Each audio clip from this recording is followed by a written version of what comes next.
ఎలా చదవాలి, ఎలా ఎగ్జామ్స్ క్రాక్ చేయాలి, ఎలా డబ్బులు సంపాదించాలి, ఎలా ఉద్యోగం కొట్టాలి, ఇవన్నీ మనకు నేర్పిస్తారు కదా. కానీ ఒక్క విషయం మాత్రం నేర్పియలేరు, ప్రశాంతంగా ఎలా బతకాలి అని. ఇప్పుడు ఇండియాలో ఎక్కడ చూసినా పెద్ద పెద్ద బిల్డింగ్స్, ట్రాఫిక్, ప్రెషర్, పరుగులు.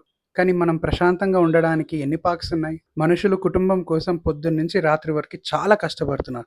కానీ ఈ పరుగుల్లో ప్రశాంతత అనేదే మర్చిపోతున్నారు. ప్రశాంతత లేకపోగా stress, BP, anxiety, mental pressure ఇవన్నీ ఫ్రీగా వస్తున్నాయి and very very very common అయిపోయాయి. సరే, కొంచెం రిలాక్స్ అవుదామని అటు సినిమా వెళ్దామంటే టికెట్ ప్రైజెస్ చాలా హై. అండ్ పాప్కార్న్ గురించి ఎందుకులే. అప్పుడు ఒక నార్మల్ ట్యాక్స్ పేయింగ్ సిటిజన్ ప్రశాంతత కోసం ఎక్కడికి వెళ్ళాలి? ఒకప్పుడు చిన్న చిన్న విషయాల్లో ఆనందం ఉండేది. ఇప్పుడు లైఫ్ బిల్డ్ చేస్తూ ప్రశాంతతనే కోల్పోతున్నాం. లైఫ్లో డెవలప్మెంట్ అనేది చాలా ఇంపార్టెంట్, బట్ డెవలప్మెంట్తో పాటు ప్రశాంతత కూడా అంతే ఇంపార్టెంట్.